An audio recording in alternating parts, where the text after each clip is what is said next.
At a funeral, cruel mother Karen got angry at her disabled daughter Emma. Karen pulled out a gun and pointed it at Emma's head, calling her worthless. A detective stopped Karen and arrested her. Karen was sentenced to life in prison. Emma found a loving new family and became happy. Before watching full story, comment below from where you watching. Also like and subscribe for more Karen stories. The rain fell heavy on the small church as people gathered for old Mr. Henderson's funeral. He was loved by everyone in the town. But nobody expected what would happen that dark afternoon. Karen Mitchell walked into the church like she owned the place. Her high heels clicked loud on the floor. Behind her walked her 16-year-old daughter, Emma. Emma moved slowly with her walking stick. She had been born with a condition that made her legs weak. But her heart was pure gold. "Move faster, you useless girl," Karen hissed at Emma. "People are watching." Emma tried her best to keep up, but her legs hurt. She was also crying because Mr. Henderson had been kind to her. He always gave her candy and told her she was special. Karen had always been mean to Emma. She was angry that her daughter was different. Karen cared more about what people thought than about Emma's feelings. Today she was extra angry because people were looking at them. During the funeral service, Emma started crying quietly. Mr. Henderson's family was talking about how he helped disabled children. Emma remembered how he used to help her with homework after school. "Stop crying like a baby," Karen whispered harshly. She grabbed Emma's arm tight, leaving red marks. Emma tried to stop, but the tears kept coming. She missed the old man who had been like a grandfather to her. After the service, everyone went to the cemetery. Emma walked slowly behind the crowd. Her mother was talking to other women, pretending to be nice. But Emma knew the truth about her mother's cruel heart. At the graveside, the pastor said beautiful words about Mr. Henderson. Emma wanted to say goodbye properly. She tried to step forward to put a flower on the coffin. "Get back here," Karen shouted. Everyone turned to look. Emma's face turned red with shame.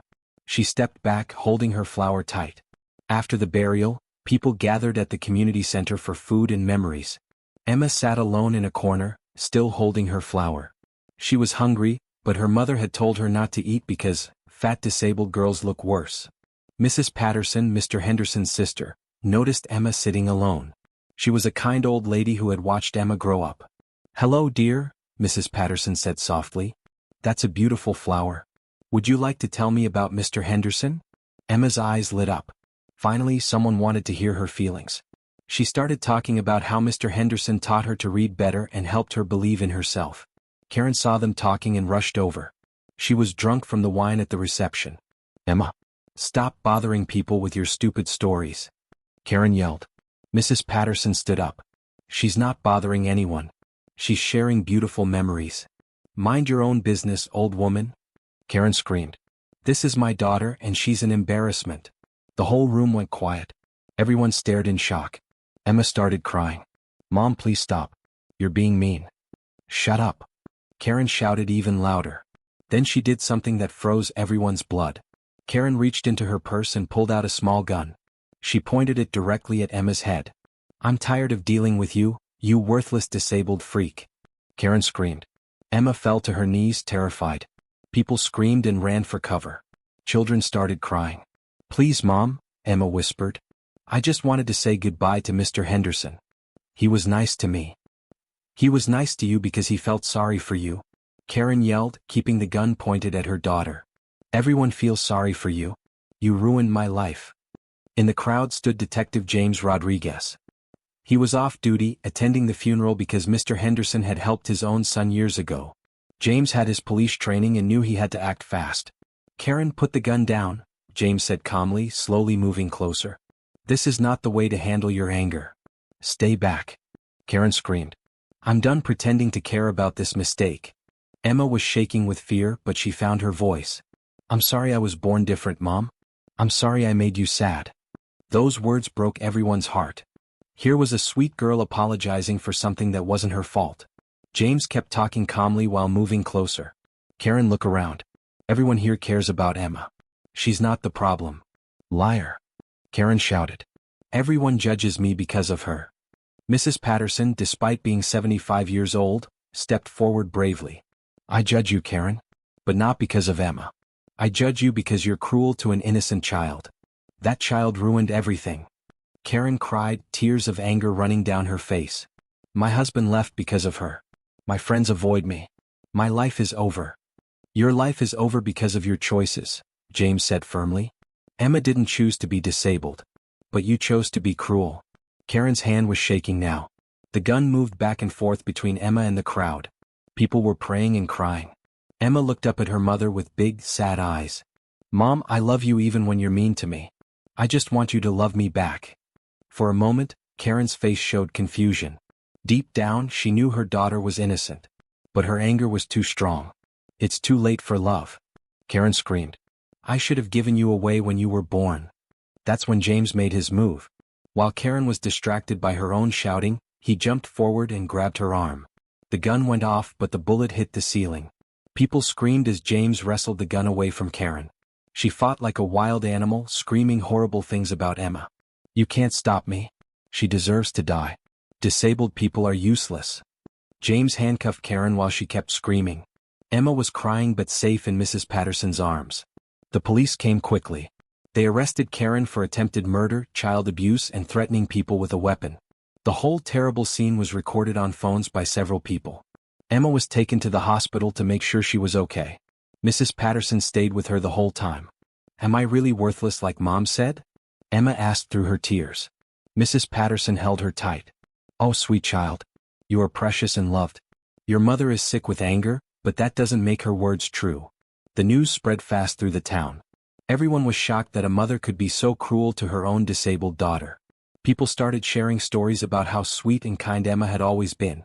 Mr. Henderson's son, David, who now lived in another state, heard the news. He flew back immediately. Mr. Henderson always talked about Emma, David told the police. He said she was the bravest, kindest kid he'd ever met. He was worried about how her mother treated her. Detective Rodriguez led the investigation. What they found was even worse than anyone imagined. Neighbors came forward with terrible stories. They had seen Karen hit Emma and scream at her for years. They had called social services, but Karen was clever. She always had excuses. Emma fell down the stairs because of her disability, Karen would say. Or, Emma hurt herself because she's clumsy. Emma's teachers were interviewed. They revealed that Emma often came to school hungry and tired. She had bruises that she would try to hide. When they asked about her home life, Emma would protect her mother by lying. She always said everything was fine, Emma's teacher Mrs. Chin said while crying. But we could see she was suffering. That poor, sweet girl was protecting the person who was hurting her. The school counselor found Emma's diary in her locker. The pages were full of heartbreaking entries. Mom said I embarrass her again today. I tried to walk faster but my legs hurt. I wish I wasn't born different. Mr. Henderson gave me a book today. He said I'm smart and special. I hope Mom doesn't get angry when she sees it. I pray every night that Mom will hug me and say she loves me. Maybe tomorrow will be different. Karen's trial began 3 months later. The courtroom was packed with people from the town who wanted to see justice for Emma. Karen had hired an expensive lawyer who tried to make excuses for her behavior. My client was overwhelmed, the lawyer argued. Raising a disabled child is very stressful. She had mental health problems. But the prosecutor, Sarah Williams, was ready with the truth.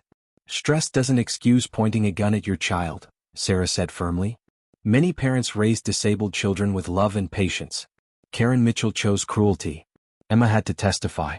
She was scared, but Mrs. Patterson held her hand for support. Tell us about your life at home, Emma, Sarah asked gently. Emma's voice was quiet but clear. Mom was always angry at me.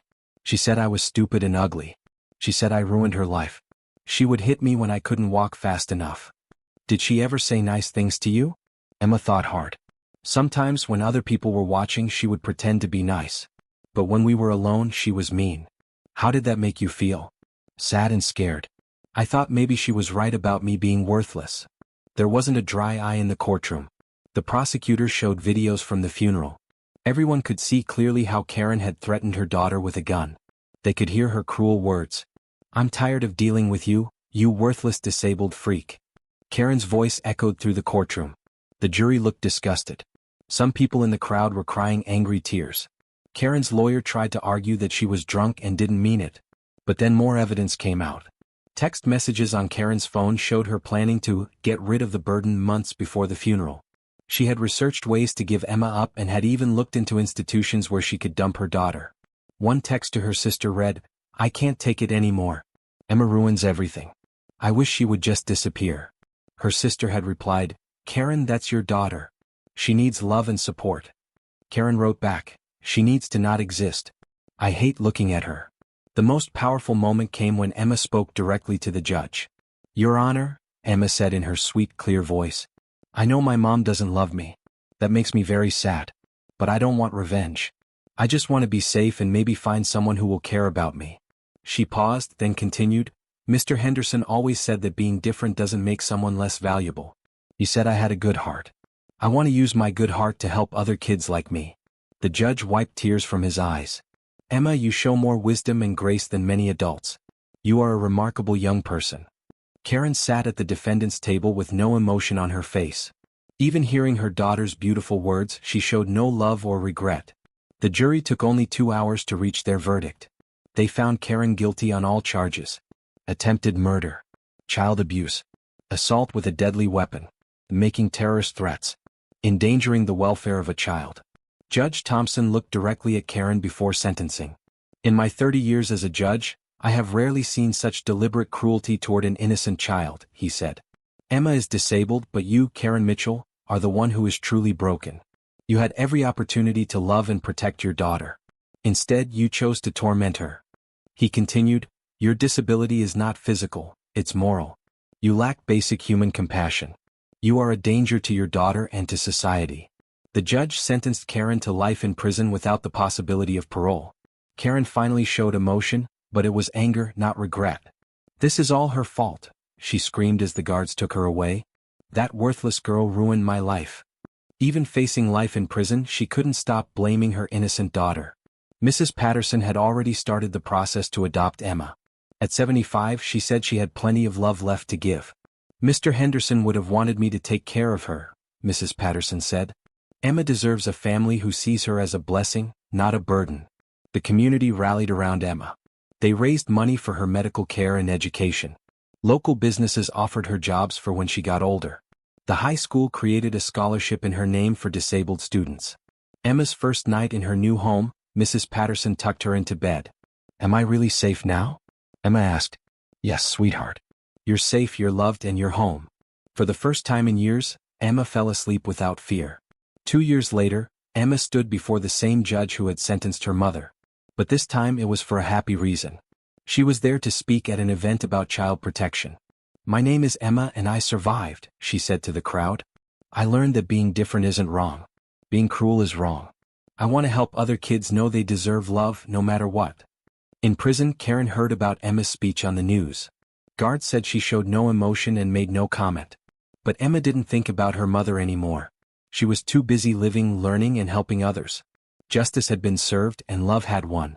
The community never forgot the day a mother pointed a gun at her disabled daughter. But more importantly, they never forgot how that brave girl turned her pain into purpose and showed everyone what real strength looks like. Emma was no longer the scared girl hiding from her mother's anger. She was a survivor, an inspiration, and proof that goodness can triumph over evil. And in her new home, filled with love and acceptance, Emma finally learned what every child deserves to know, that she was valuable, loved, and had never been the problem at all.